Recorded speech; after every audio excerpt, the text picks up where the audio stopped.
Chelsea, Man U, Bayern, Barcelona, Juventus সহ ইউরোপের giant আরও অনেক ক্লাব খুঁজছে নতুন কোচ। গুঞ্জন আছে লেস্টার কোচ এনজো মরেস্কাকে পেতে আগ্রহী চেলসি। টেন হাগের জায়গাটা পোচেত্তিনোকে দিতে চায় ম্যান ইউ, আর বায়ার্নের কোচ হচ্ছেন ভিনসেন্ট কম্পানি। ইউরোপিয়ান ক্লাব ফুটবলের মৌসুম শেষ হচ্ছে, জুন জুলাইয়ে শুরু হবে ফুটবলারদের দলবদল। কিন্তু সেই যুদ্ধে নামার আগে Man U, Chelsea, Barcelona, Bayern Munich, AC Milan, ইউভেন্টাসের মতো জায়ান্টগুলো আছে নতুন কোচের সন্ধানে। লিভারপুলের পর ইংল্যান্ডের দুই জায়ান্ট কোচ বদলাচ্ছে। চেলসি ছেড়েছেন পোচেত্তিনো, তাই নতুন কোচ দরকার ব্লুদের।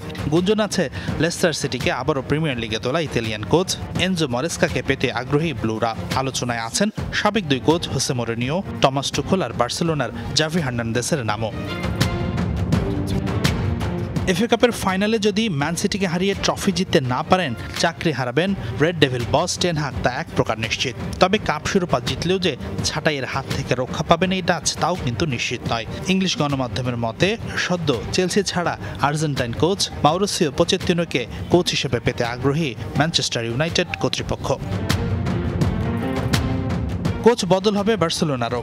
জাভি হার্নান্দেসের থাকা না থাকার নাটকের সমাপ্তি করতে যাচ্ছে দ্রুতই।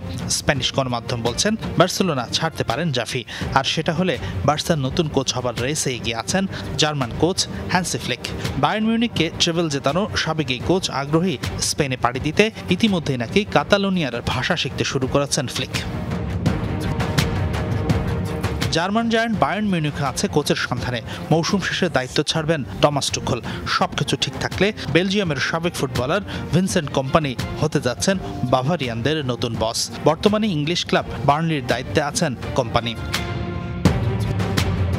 ইতালিয়ান জায়ান্ট ইউভেন্টাসও নতুন কোচ নিয়োগ দিতে চাচ্ছে। বর্তমান কোচ ম্যাক্স অ্যালেগ্রিকে ছাঁটাই করে সাবেক ইতালিয়ান ফুটবলার ও ব্লোনিয়ার বর্তমান কোচ থিয়াগো মোত্তাকে নিয়োগ দিতে চায় তুরিনের ক্লাবটি। খুব দ্রুতই আসতে পারে আনুষ্ঠানিক ঘোষণা।